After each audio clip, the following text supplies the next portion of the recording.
Quero compartilhar com você uma palavra, livro do Gênesis, capítulo 24, versículo 16 a seguir. Livro do Gênesis, capítulo 24, versículo 16 a seguir. Está escrito assim: a jovem era muito bonita e virgem, nenhum homem teve relação com ela. Rebeca desceu à fonte, encheu o seu cântaro e voltou. O servo apressou-se ao encontro dela e disse: por favor, dê-me um pouco de água do seu cântaro. Beba, meu senhor, disse ela. E tirou rapidamente dos ombros o cântaro e o serviu. Depois que lhe deu de beber, disse: tirarei água também para os seus camelos, até saciá-los. Pai, eu quero te louvar e te agradecer pela tua palavra. Que os céus nesse momento se abram, Senhor. Que teu Espírito esteja à vontade sobre nós, o Espírito da profecia que se move sobre nós nessa noite. Que nessa noite o Senhor possa tomar a minha vida nas suas mãos e os meus lábios que fluam palavras diretamente do teu trono, Senhor. Que os nossos corações possam ter um coração sensível para poder absorver tudo aquilo que o Senhor venha falar conosco. Pai, eu sou 100% dependente do teu Espírito nessa noite. Fala conosco, Pai, fica conosco. É que eu te peço no nome de Jesus. Você pode falar amém? Você pode falar amém? Uma palavra extraordinária. E uma coisa que me chamou a atenção foi o final do versículo 19, que ela disse: tirarei água também para os seus camelos, até saciá-los. A primeira palavra para você nessa noite é: o que você começou esse ano, você não vai parar no meio, você vai finalizar. Porque aquela mulher disse: eu vou tirar água para os seus camelos, mas eu não vou dar só a metade, não, eu vou até saciá-los. A palavra para você nessa noite é: você vai começar, e o que você começou, você não vai parar no meio, você vai continuar e vai até o fim, porque o Senhor é com você. Agora essa palavra é uma palavra muito linda, porque vai falar do patriarca, de Abraão. O capítulo 24, a Bíblia diz que Abraão fala com seu servo Eliezer: vai até a minha terra, não toma para o meu filho uma filha aonde eu estou, porque ele estava no meio dos cananeus, porque ele precisa casar. Abraão entendeu que o seu filho Isaque precisava casar, porque ele precisava dar seguimento à promessa, seguimento àquilo que Deus falou com ele quando tirou de Ur dos Caldeus. Porque Abraão é um homem que é cheio de promessas, e uma das promessas que Deus faz a Abraão é: Abraão, a sua descendência será como as estrelas do céu e como a areia. Então Deus chama Abraão e faz para ele promessas. Mas a Bíblia diz que Abraão tem por sua esposa Sara. Só que a Bíblia diz que Sara era estéril, não poderia gerar. E o que eu acho mais impactante é que toda promessa que Deus vai fazer sobre a nossa vida parece que tem trechos de impossibilidades. E os trechos de impossibilidades na nossa história gera realmente a promessa de Deus. Por quê? Porque só o impossível, só Deus pode fazer. Às vezes, quando as palavras que nós recebemos na nossa vida, que algo vai acontecer, mas quando você olha para a sua realidade, é impossível. Uma das características de Deus é fazer o impossível tornar-se real. Mas nós estamos falando agora de Isaque. O Isaque que foi prometido a Abraão quando tem a promessa que o anjo desce aonde ele estava, perto dos cavalais de Manré, na hora mais quente do dia, aparece para ele e fala: desta data até a primavera, a sua esposa conceberá um filho. Só que a Bíblia diz no capítulo 17, versículo 17, que Abraão estava com 90 anos, com 100 anos, e Sara com 90. A Bíblia diz que ela riu. Fala: como eu, uma mulher já sendo velho, meu esposo velho, como que nós vamos gerar? Mas a Bíblia diz que o anjo falou: por que você riu? Ela falou: não riu não, você riu, e você conceberá. Agora você consegue entender uma coisa muito poderosa? Um homem que carregava uma promessa, que a sua descendência ia ser extraordinariamente gigante, poderosa, e a sua esposa estéril. Sara passou a maior parte da sua vida sem gerar. E se você é um ser humano, que todo mundo passa por isso, quando eu comecei a namorar com a Marina, as pessoas me perguntavam, que dia que você vai casar? É a naturalidade da vida. Agora você consegue imaginar Sara? Porque depois que eu casei com a Marina, paizão, eles falaram, que dia que você vai ter os filhos? E aí, quando que é os filhos? Tinha nem 2 meses de casado, e aí quando que vai ter filhos? Porque é a naturalidade da vida. Todo mundo espera o nosso desenvolvimento, o nosso crescimento. Agora você imagina Sara nos lugares que ela ia com Abraão. As pessoas que frequentavam a casa dela, onde ela ia, perguntavam, ei, você não tem filhos? Você não vai gerar? Mas a Bíblia diz que quando Sara chega nessa idade, um anjo aparece e fala, daqui a outro tempo você terá um filho. O que eu quero dizer para você é que Sara passou a maior parte da sua vida estéril, mas no fim gerou. Não, eu não entendi, vou te explicar. Eu quero falar para você que aquilo que você está esperando em Deus ainda não chegou, mas vai chegar. Porque quem prometeu um filho para Sara foi Deus, e Deus cumpre o que promete. Eu não sei o que Deus te prometeu, mas Deus me trouxe nessa noite para falar para você, vai acontecer o que eu te prometi, vai acontecer, pode passar o tempo que passar, mas vai acontecer, porque Ele vela pela sua palavra. Sara passa a maior parte do tempo estéril, mas no fim gera um filho. Ana não é diferente, Ana passa metade da sua vida estéril, mas dali para frente gera. A esposa de Manoá passa a vida inteira estéril, mas no final gera. Gera quem? Gera Sansão. Ana gera quem? Gera Samuel. E Sara gera quem? Gera Isaac, o sucessor de uma grande promessa. O que você quer dizer com isso, meu amigo? Pode até demorar no seu tempo aquilo que Deus prometeu, mas quando Ele fazer, será algo extraordinário. Não será comum, será extraordinário. Só que agora Isaac cresce, o tempo se passa, Isaac cresce,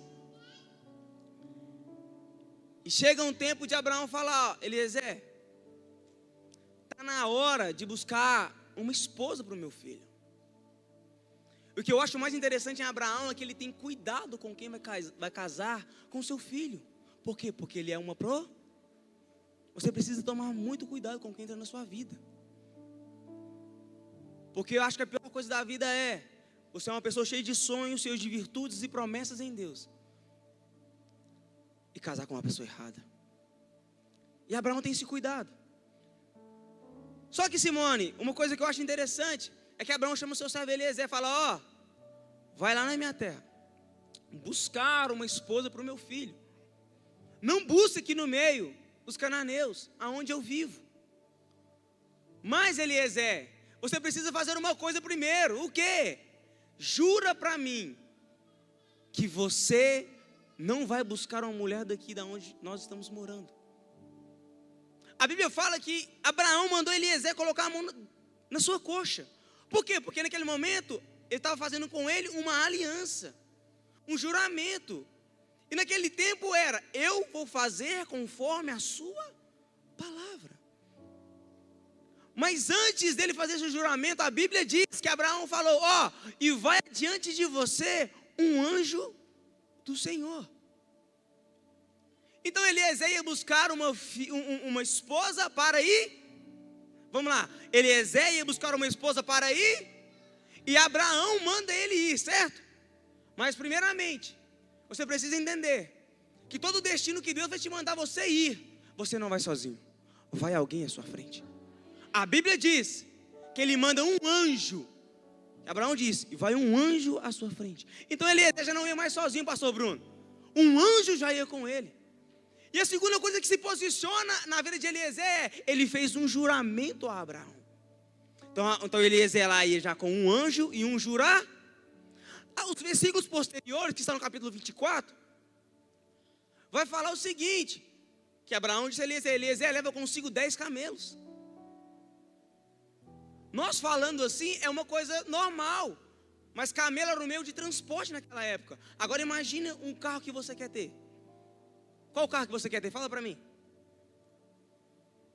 Fala para mim o carro que você quer ter. Fala um carro bom. Fala, gente. BMW. Agora imagina 10 BMW. O Senhor te concederá, Lucas, a sua BMW. Escuta isso. Imagina agora Eliezer com uma frota de BMW. 10 BMW. Só que a Bíblia também vai dizer que Abraão fala com ele, leva também utensílios. Que utensílios são esses? Era ouro. Então Eliezer estava carregando. Estava indo com ele um anjo. Estava indo com ele um juramento. Estava indo com ele 10 camelos, uma comitiva. Estava indo com ele também ouro. Para a futura esposa de Isaac. Só que a Bíblia vai dizer outra coisa interessante. Que quando Eliezer vai sair, ele faz uma oração. Eliezer ainda ele faz uma oração. Ele fala: Senhor do céu, Deus de meu pai Abraão. Ele faz a oração e fala que seja conforme a palavra dele, que eu ache essa mulher, mas ele dá características para a mulher. Ele fala que seja mulher, Senhor, que quando eu pedir de beber, ela vai também tirar da fonte e dar aos camelos. Uma coisa que eu acho interessante que você precisa entender: não precisa poupar palavras com o seu Deus, porque até dos detalhes da sua vida Ele quer cuidar. Quando você for fazer a sua oração, coloca os detalhes que você quer. Que carro que eu quero? Não, BMW. Que ano? 2025. Não, 2026. Entende? Que casa que eu quero? Não, desse tamanho. Como que é o homem que você precisa, a mulher que você precisa, a família que você quer constituir? Como que é a empresa que você quer? Coloca nos detalhes, porque o nosso Deus é um Deus de detalhes. Só que agora Eliezer parte. Ele parte com o quê? Ele parte com um anjo. Eliezer nesse momento está partindo com o quê? Está partindo com o juramento que ele fez. E Eliezer está partindo com o quê? Está partindo com 10 camelos. E Eliezer continuou partindo com o quê? Com ouro. E agora Eliezer parte com uma oração. Essa é a base de como Eliezer está indo. Agora imagine Eliezer a caminho deste lugar que Abraão falou com ele, dessa fonte. Eliezer a caminho. Só que do outro lado da história envinha uma mulher por nome Rebeca. A Bíblia diz que era de cotidiano, era natural as mulheres ir à fonte buscar água. Era normal. Isso passava de geração em geração. As mulheres tinham que buscar água na fonte. Então para ela era algo normal, pastor Bruno, ir na fonte buscar água. O que você quer dizer com isso? Eu quero dizer que às vezes nós agimos com muita naturalidade de vir ao culto. Porque nós pensamos: mas é só mais um culto. É só mais uma quinta profética. Não, é só mais um domingo de celebração, eu vou lá. Vai acontecer o louvor. Depois do louvor vai ter dízimos e ofertas. Depois dos dízimos e ofertas vai ter o aviso normal. Depois do aviso vem um paizão ministrando a palavra. E depois finaliza o culto, nós vamos almoçar e acabou o domingo. Ou você programa: não, vai ser quinta-feira, vamos chegar lá 8 horas, e vai ter o louvor, e vai ter a oferta, e vai ter a palavra, e tudo certo. Rebeca, ela vai com esse intuito também, é uma coisa normal. Eu vou todos os dias à fonte, é uma coisa normal. Só que escuta isso aqui, e pega no seu espírito. No momento que Rebeca está indo em direção à fonte, fala comigo, fonte. Fala comigo, fonte. No momento que Rebeca está indo em direção à fonte, mãezona, envia Eliezer, no mesmo sentido, a fonte, com um anjo, com um juramento, com 10 camelos, com ouro e com uma oração. Eu não entendi. Vou te explicar. Aquilo que parecia ser normal para Rebeca seria o ponto de transformação da vida dela que ela nunca imaginou. Eu não estou entendendo, e me explica aí, meu amigo. Se você veio aqui achando que seria só mais um culto normal, você perdeu, porque essa é a noite de Deus mudar a sua vida. Essa é a noite de Deus mudar a sua vida. A transformação na fonte, meu amigo. Não é um culto normal. Você veio aqui às vezes cheio de dores, de medo, de insuficiência, mas tem uma palavra do céu para a sua vida que vai mudar o seu amanhã, vai mudar a sua família, a sua casa, os seus negócios, vai mudar o seu 2026. E vem o Eliezer aí. E vem.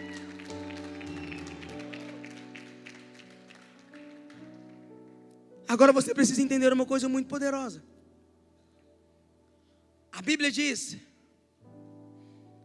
capítulo 24, versículo 15. Escuta isso. Agora você imagina Eliezer vindo de encontro a ela. Você precisa entender isso aqui, isso é muito poderoso. Antes que ele terminasse de... surgiu quem? Antes de Eliezer terminar de orar, surgiu quem? Eu acredito no Deus que pode cumprir uma palavra depois de 20 anos. Eu acredito no Deus que cumpre palavras depois de 10 anos ditas.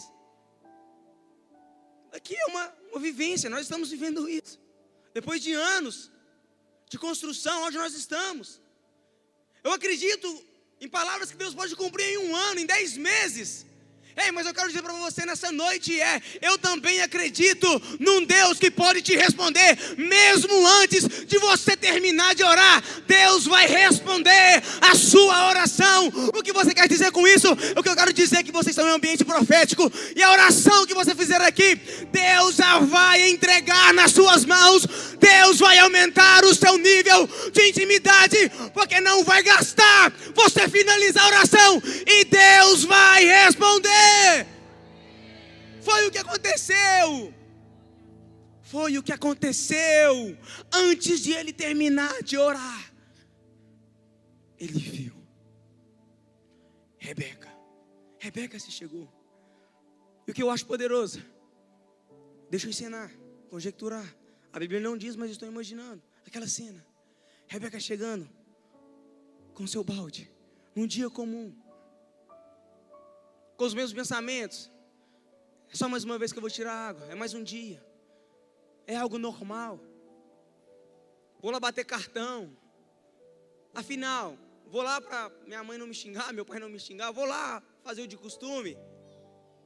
Só que ela mal sabia que vinha um homem em direção a ela, que ia mudar a história da vida dela, que ela ia viver o que ela nunca imaginou. Porque vinha um homem buscar uma esposa para Isaac, um homem carregado de promessas, um homem que tinha um futuro pela frente, mas ela não sabia o que ia aguardar ela. O que você quer dizer? E eu quero ser profeta de Deus na sua vida. Se você quiser, levanta a mão pelo que eu vou falar para você agora. Ei, você não sabe o que está te esperando, mas antes de você chegar aqui, já vem o Eliezer orando pela sua casa. Antes de você chegar aqui, já tem o Eliezer orando pela sua família, pelos seus empreendimentos, pelos seus filhos, pelos seus sonhos. Antes de você chegar aqui, Deus já mandou um Eliezer para suprir todas as suas necessidades e os seus sonhos tornar reais. Antes de você chegar aqui, já tinha alguém orando por você. Eliezer orou por ela sem ela saber. Agora vai um ponto crucial da história. Escuta isso.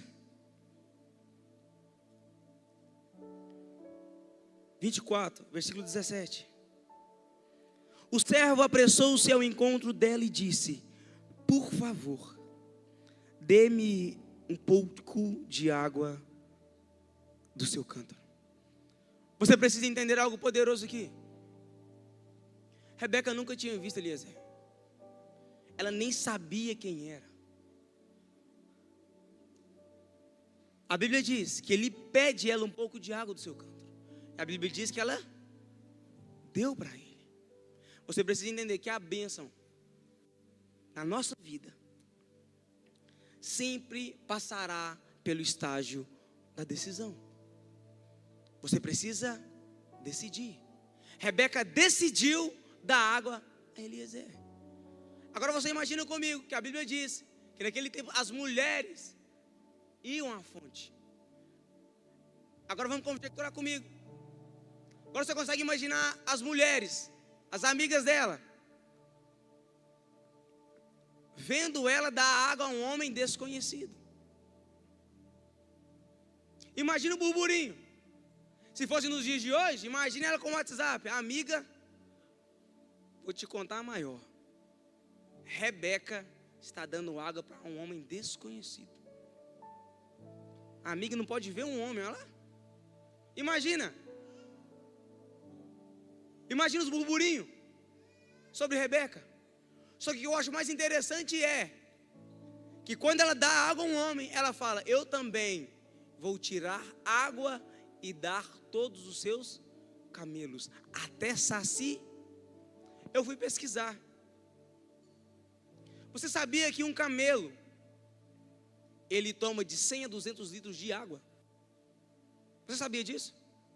O camelo, quando ele não está com tanta sede, ele toma 100 litros de água. 100, 130 a 200 litros de água. Agora vamos aqui. Quantos camelos Eliezer tinha? 10. Vamos colocar agora que eles ficaram saciados com 100 litros de água. Quantos litros de água que ela teve que tirar do poço, da fonte? Quanto? 1000 litros. Você consegue imaginar o sacrifício dessa mulher? Imagina com um balde.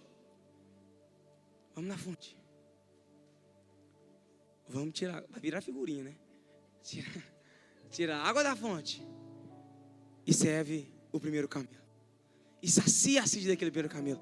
Aí ela vai de novo com o balde na fonte, tira a água e sacia o segundo camelo. Só que agora, paizão, os burburinhos começam a aumentar. Por quê? Porque, amiga, que você não sabe o que está acontecendo. O que? Me fala aí. Ela só não deu água a um homem desconhecido, mas agora está dando água para todos os seus camelos. Imagina agora. Imagina agora a falácia das mulheres contra ela. Sobre aquilo que ela estava fazendo. A verdade é, todas as vezes que nós vamos nos posicionar em Deus, para servir uma comunidade, para servir o próximo, sempre levantará pessoas contra nós. Todas as vezes que você se posicionar em Deus, não, agora eu sou um dizimista fiel, eu sirvo a Deus, eu sirvo as pessoas, eu sei que Deus tem uma obra poderosa aqui, meu amigo, pessoas de perto de você vão se levantar contra. Se não, da família, estou falando que aconteceu comigo. Mas servir é uma decisão. Você precisa decidir. E a Bíblia diz que ela tira a água. Ela tira a água até saciar a sede de todos. Eu não sei o tempo que durou, não. Eu não sei o tempo que durou. Mas ela... Agora você precisa entender algo poderoso aqui. Com a oração de Eliezer, as características era a Rebeca. Porque o segundo passo que ela dá, sem ele falar nada, de tirar os camelos, confirma a palavra que ele orou. Só que você precisa entender uma coisa muito poderosa. E grave isso aqui no seu coração. Cuidado da maneira que você serve. Porque você pode estar servindo o seu futuro sem saber. Cuidado da maneira que você serve as pessoas. Porque você pode estar servindo o seu futuro sem saber. Porque ela não sabia. Mas aqueles camelos, Carol, era dela. Ela não sabia, mas o ouro que estava sobre eles era dela. Ela não sabia, mas um homem chamado por Isaac, filho de Abraão, que dá continuidade a uma grande promessa, seria esposo dela. Eu não sei se você está entendendo a mensagem dessa noite, mas a palavra você continua servindo o Rei dos Reis e Senhor dos Senhores, porque Ele tem algo poderoso para fazer sobre a sua vida. Não pare! Não pare! Permaneça! Agora você pode entender algo poderoso. Pastor Bruno, eu finalizo. Muito obrigado. Pode ficar de pé, depois fala que eu vou finalizar, pode ficar de pé. Eu finalizo. Paizão, o que eu acho mais poderoso nisso, Brenda, é que as amigas dela não sabiam que os camelos seriam dela. O que as amigas dela não sabiam é que o ouro que estava sobre eles seria dela. O que as amigas dela não sabiam, que ela ia se casar com Isaac, e que ela ia ficar grávida, e que dentro dela sairia 2 gerações, que a maior ia servir a menor. O que as amigas dela não sabiam é que um filho dela ia se chamar Jacó, e Jacó ia ter 12 filhos, que ia simbolizar as 12 tribos de Israel, e dentro dessas tribos ia ter Naftali, Isacar, José, Benjamim, ia ter também Judá. O que as amigas dela não sabiam é que em 2026, no mês de fevereiro, dia 12, nós estaríamos aqui numa quinta profética, dizendo que Jesus Cristo, Ele é o leão da tribo de Judá. Ele é o leão da tribo de Judá. O que ela não sabia é que o futuro dela era glorioso, porque ela entendeu o princípio de servir alguém. Ela entendeu o princípio de servir alguém. Se você entender que a sua vida é rendida no altar do Senhor para servir o reino dele, nada para você. Se você entender que a sua vida é para servir o reino dele, o seu casamento não entra em crise, as suas finanças não entram em crise. O que você precisa saber é que a sua vida é para viver para ele. Nada vai abalar você, porque Deus sempre tem um plano perfeito para nós. E uma mulher que num dia comum foi à fonte tirar água.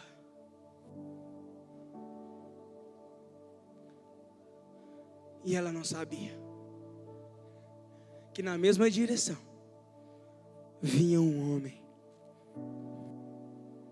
com um anjo, com um juramento, com 10 camelos, com ouro e com uma oração. Essa é a noite do Senhor virar a chave na sua vida. A partir dessa quinta-feira não será mais a mesma. Você não será mais a mesma pessoa. Eu posso sentir algo poderoso, que você não será mais a mesma pessoa. Eu posso ouvir você orando na sua casa e Deus entregando imediatamente, o seu telefone tocando, o seu patrão te ligando, pessoas falando: oh, a sua empresa deu certo, vem aqui, abre o seu CNPJ, já tem cliente, já tem comprador. Eu estou escutando pessoas dizer: o que aconteceu? Você cresceu rapidamente. O que aconteceu? Você floresceu do nada. O que aconteceu? Você morava aqui, mas agora já tem a casa própria. O que aconteceu? Você andava a pé, mas agora está de carro. O que aconteceu? O que aconteceu? Porque toda bênção é indagada pelas pessoas que não passaram o processo que nós passamos. Toda bênção é indagada por quem não sabe o que nós passamos. E você vai dizer: o dia que você colocar o pé na casa dos seus sonhos, o dia que você pisar na outra nação, o dia que nós estivermos num lugar de 10 mil pessoas e tiver 7 mil pessoas assistindo o culto, as pessoas vão dizer: o que aconteceu? Que agora eles têm um colégio grande. O que aconteceu? Que essa igreja tem mais de 1000 líderes. O que aconteceu com a Mensageiros? O que aconteceu? Que os profetas das nações estão pisando lá. Que chave que virou? O que aconteceu? E você vai dizer: olha, quanta água eu tirei para dar para os camelos. Olha quanta água eu tirei. Olha o meu esforço. Olha o meu esforço. Deus certamente virá ao nosso favor.